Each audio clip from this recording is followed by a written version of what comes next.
In today's junk journal with me, I'm going to be working on the prompt of depth for junk journal January, and this is one that I was actually really looking forward to because I think although it can be a little bit tricky maybe on the surface, there's so much to be able to explore with this prompt in our journals. And so I kind of took it in a way of how could I create depth in my pages, so in terms of layering, and I was also using different like translucencies. So you'll see I come in with like some tissue paper and things like that just to build up the layers and how you can see different parts of the page peeking through, and in that way started to create depth within my pages. So I think this is something that I tend to do anyway within my journal pages is, have that collaged layered effect, but I was trying to be really intentional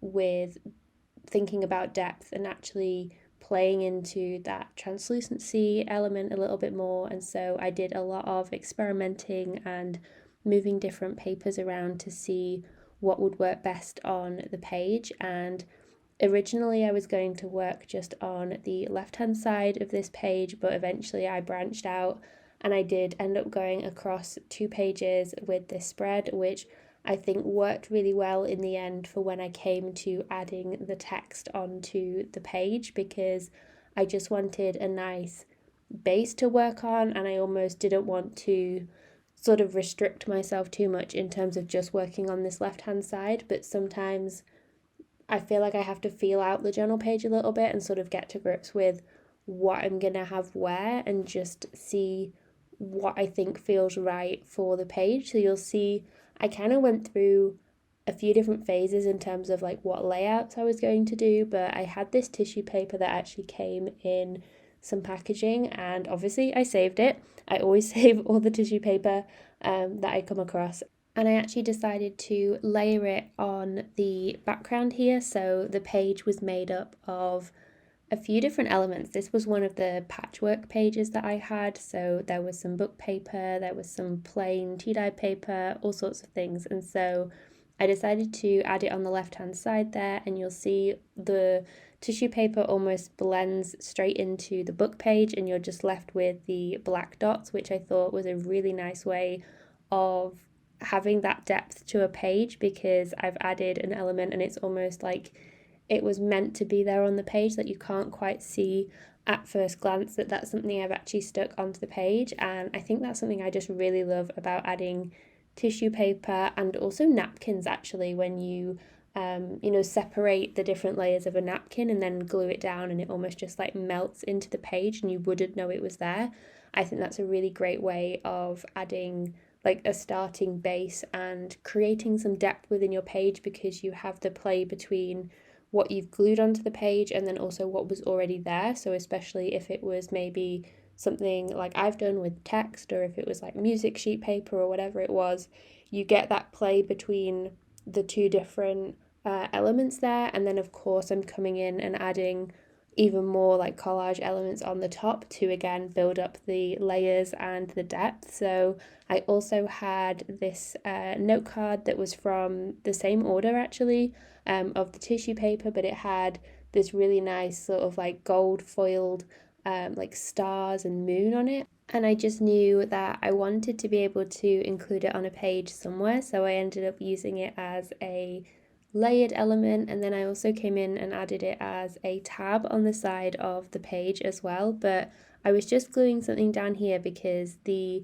sort of black collage piece of paper that was on the left hand side there, I felt like it was detracting a little too much, so I just wanted to glue something over the top. And so I picked a scrap that also had some I think it was like glassine packaging paper, and that kind of subdued the first layer of collage papers as well, so you could still see them, but again it was sort of playing with the layers and the depth within this page.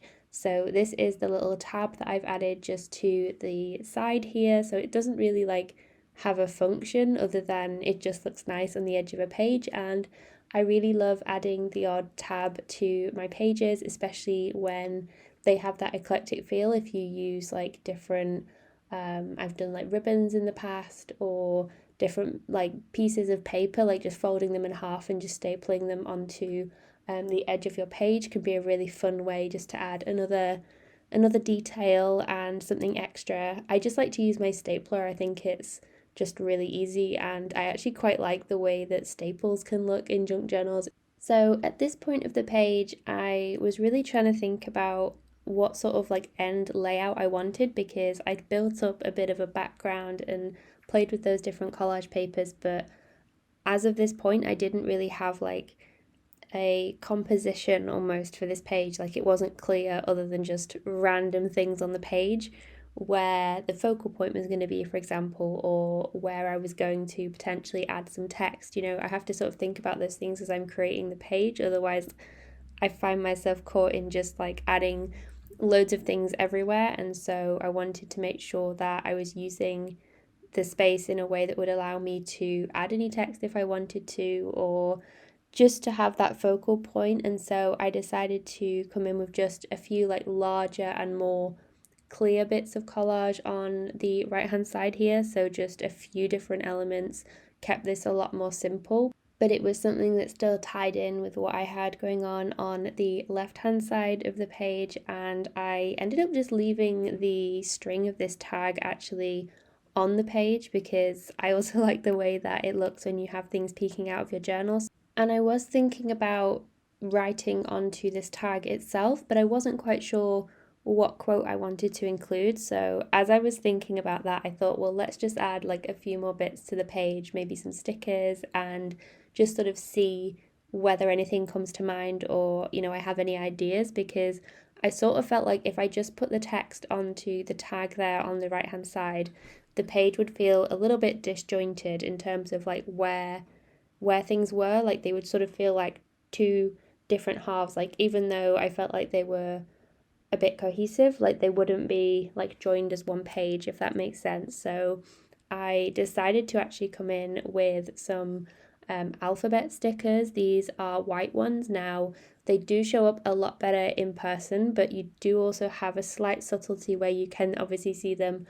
You know, they're a lot bolder on the right hand side with the craft tag, and then they do sort of blend in a little bit on the left hand side. But like I said, they do show up a little bit more clearly in person with the white against such a like pale neutral background. And I just decided to use one word from the quote I was going to use, and I just decided to make that be flowers. And I decided just to go across the middle of the page and have this really like bold word going across. And then my idea was that I was going to write on sort of above and below the rest of the quote just with my Tombow brush pen, to have a bit of a contrast between the lettering, and in that way then it sort of makes the different words like stand out as well. But as you'll see, when I decided to actually add the lettering, because I had this collagey background, it didn't look very good. It didn't look very good at all, and I had a bit of a slight panic when I did it, because I thought, right, well, how do I fix this? And I thought I'd leave it in just to show you that this was the original sort of way the page looked, and having to sort of fix mistakes, quote unquote, actually, I always find it kind of makes a page that I like a little bit more. I don't know if it's just because there's like a bit of a story or like a journey with how I've actually had to put the page together, but I immediately had to think, right, okay, what are we going to do? How are we going to make the text stand out, and how are we going to cover up obviously what I've done, because that was the only option really here. And luckily, because it was a collage background, I thought, well, I can kind of get away with adding some like extra neutral collage on top. So I sort of laid it out in different positions and like a few different small pieces to kind of make it look like it was a bit more natural and like it had meant to be there, and not that I'd like stuck something on top. But I actually much prefer the way that the writing looks on top of this plainer background, because it does stand out a lot more, and it was a lot easier to write with the brush pen. I think that was one of the things when I was writing on top of all the different collage papers, when I came across the like translucency that was more of a like glassine bag texture. Like I just knew immediately when I was writing on it, I thought this is going to smudge or it's not going to dry properly or something. So I should have actually done this in the first place, but I made sure that I had a bit more blank space to be able to come in and add the extra lettering that I wanted to. And I didn't realise until I was adding the lettering that the collage papers that I'd actually picked, they were from the little snippet roll that I created, and they already had some like floral stamping that I'd done on them, as you can see on this piece that I'm